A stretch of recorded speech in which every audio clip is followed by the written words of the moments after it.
Declaro aberta essa sessão especial em que vamos tratar, neste seminário, da urgência na prática eficaz de direitos humanos. Eu gostaria de dizer que, nesse momento que nós estamos vivendo, de avanço tecnológico, de respeito aos direitos de minoria e todas as dificuldades que nós estamos, políticas que nós estamos enfrentando no Brasil e no mundo, o tema mais relevante que tem para nós, seres humanos, é exatamente os direitos dos homens e das mulheres. Independente das alternativas, das circunstâncias que envolvem essa definição, o fato é que os direitos humanos são a nossa prioridade. As mudanças que estamos enfrentando não são nada comparado ao que vem por aí.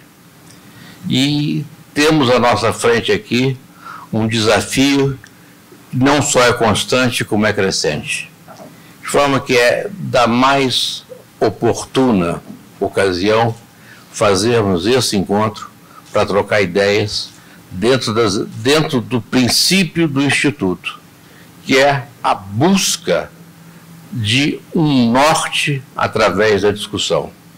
Acho que uma coisa que nós temos verificado é que são, nos dias de hoje, muitas palavras isoladas e pouco debate.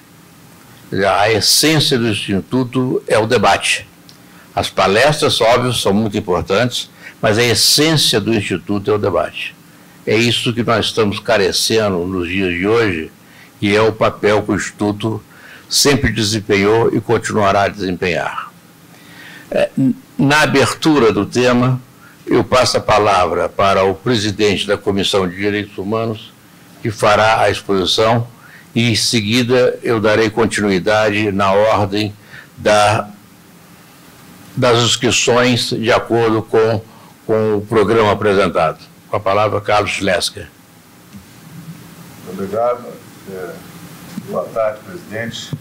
Agradeço a presença de todos aqui e é com muita satisfação que podemos hoje iniciar antecipadamente a comemoração do Dia Internacional dos Direitos Humanos, que é celebrado na data de 10 de dezembro. O Dia Internacional dos Direitos Humanos celebra, na verdade, ele vem 2 anos depois da outorga, da assinatura da Declaração de Direitos Humanos. Ela é precedida pela Carta dos Direitos Humanos das Nações Unidas. Em 1948, estabeleceu-se uma comissão de 5 ou 6 países para que fosse discutida uma carta, um estatuto de direitos humanos. Por que nessa ocasião? Essa carta tem uma evidente conexão, a Declaração dos Direitos Humanos, ela tem uma conexão umbilical com a reação das nações civilizadas ao fim da Segunda Guerra Mundial, porque a barbárie a qual a humanidade assistiu nessa ocasião não encontrava nenhum tipo de precedente na história do mundo. Através do julgamento de Nuremberg, vieram à tona todas essas atrocidades e houve um consenso de que deveriam ser declaradas de uma forma organizada, deveria ser declarado o repúdio das nações civilizadas a esse tipo de atrocidade, esse tipo de desumanidade e do desrespeito aos direitos humanos. Na verdade, os direitos humanos, eles decorrem de uma questão justnaturalista, né?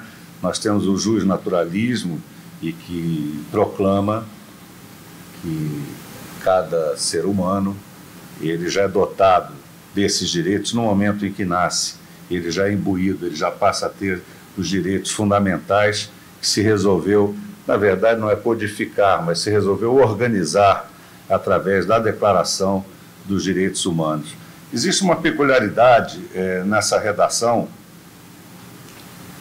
Se falava no artigo 1º, originariamente, que... Aqui são...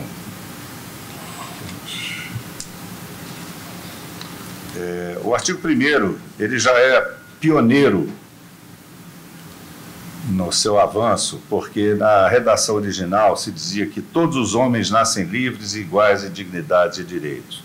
Isso foi modificado através das discussões na comissão para todos os seres humanos, de forma a não estabelecer já no início distinção entre homens e mulheres. Isso já só esse pequeno detalhe já dá uma medida da seriedade com que se procurou estabelecer essa declaração que tem 30 anos, perdão, tem 30 artigos e que não deveriam, vamos dizer, não caberia nominar, mas eu gostaria de destacar alguma coisa aqui. O artigo 3º diz que todo ser humano tem direito à vida, à liberdade, à segurança pessoal. O artigo 4º diz que ninguém será mantido em escravidão ou servidão. A escravidão e o tráfico de escravos serão proibidos de todas as suas formas.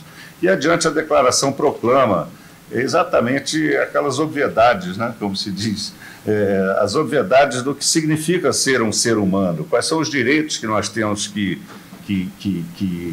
consertar no sentido de estabelecer uma civilização com propósitos humanos, com propósitos da dignidade humana, com direito ao trabalho, sobre o que falará o Marcos Luiz, com direito à dignidade pessoal, o repúdio a todas as questões degradantes, desumanas, o direito ao devido processo legal, que a Declaração proclama também no seu artigo 11.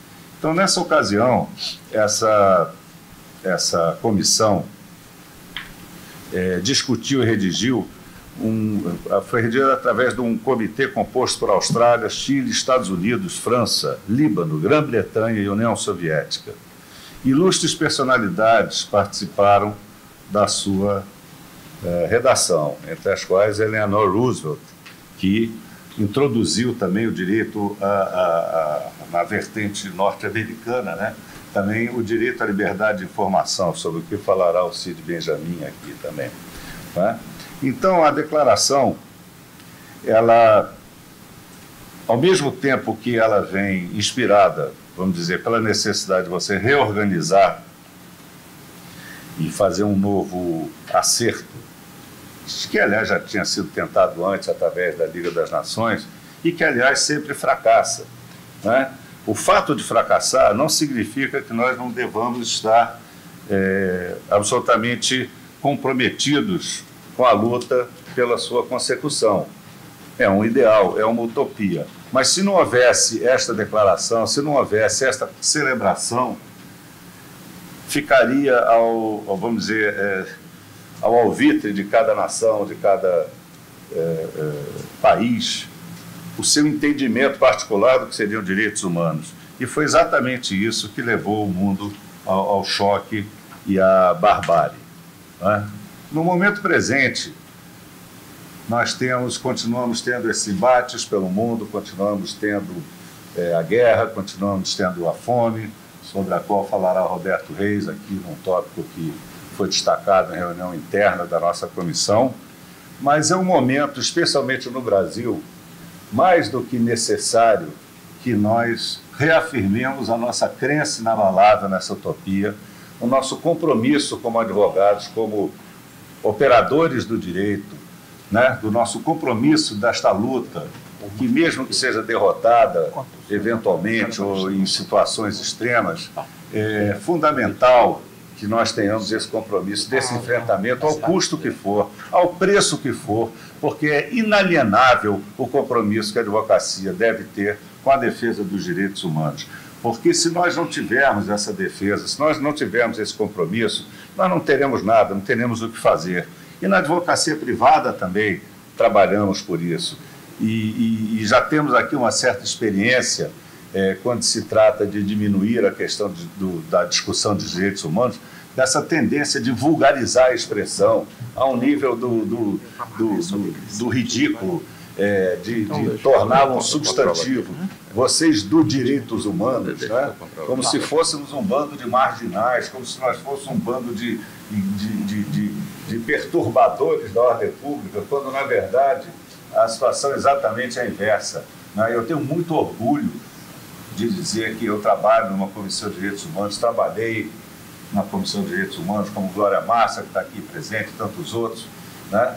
E fiz isso sempre, não estou falando nome pessoal, estou falando como um advogado, fiz isso sempre com muita alegria, porque eu não consigo perceber um caminho diverso para um advogado que não seja defender o direito. Eu não estou falando do processo, nós não devemos falar do processo, do devido processo legal, sim, mas não do processo da filigrana, da juntada do mandado, do que se chama aí vulgarmente de direito, mas do nosso direito mesmo de manter a nossa dignidade como cidadãos. E eu volto à questão do Brasil. O Brasil hoje assiste o achincalhe, não tem outra expressão, o achincalhe do respeito aos direitos humanos, desde o presidente da República, né? E aqui nós não temos nenhum receio de afirmar isso, nós temos obrigação de afirmar isso, o desprezo profundo que ele manifesta publicamente com a questão, não digo dos direitos humanos, da humanidade, do direito.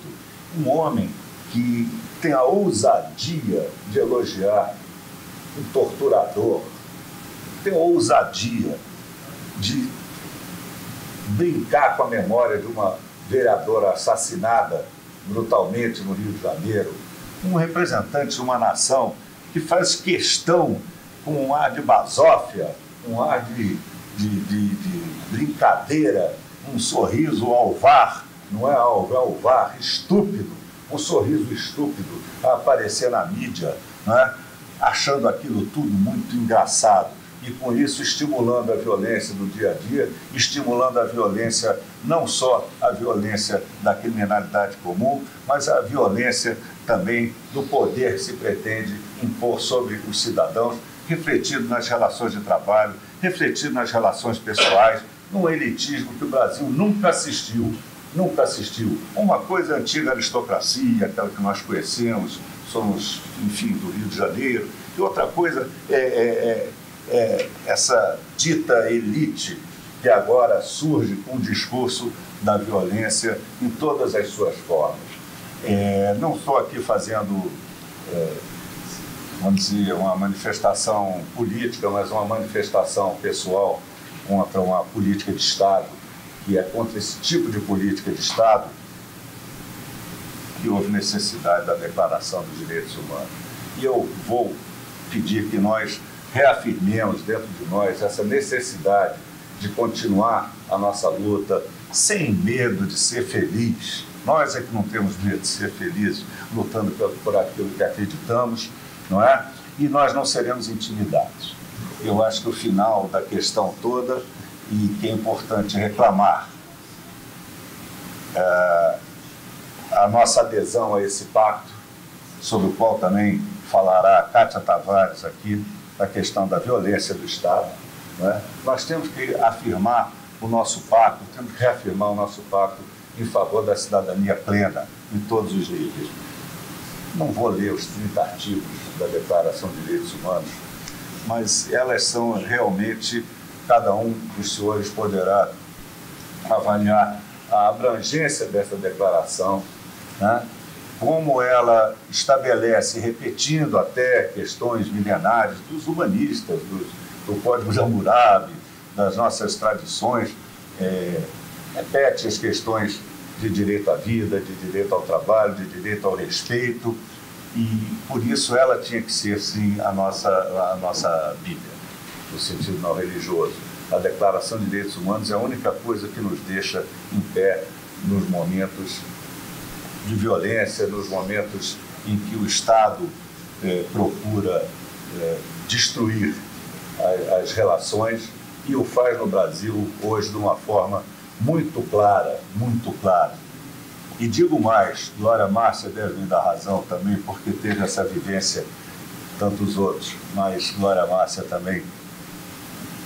Nos tempos da ditadura plena, A questão era outra. Você tinha uma dicotomia. Você estava na frente de um regime militar instalado e não tinha a fantasia da democracia. Eu não sei o que é pior, sinceramente. Eu acho que esse arremedo de democracia, esse arremedo de dizer que obedece à Constituição, talvez seja mais nocivo com esse discurso da presidência, né, e dos seus ministros, da sua ministra de Direitos Humanos, uma figura execrável, que não tem nenhum compromisso com direitos humanos, não é?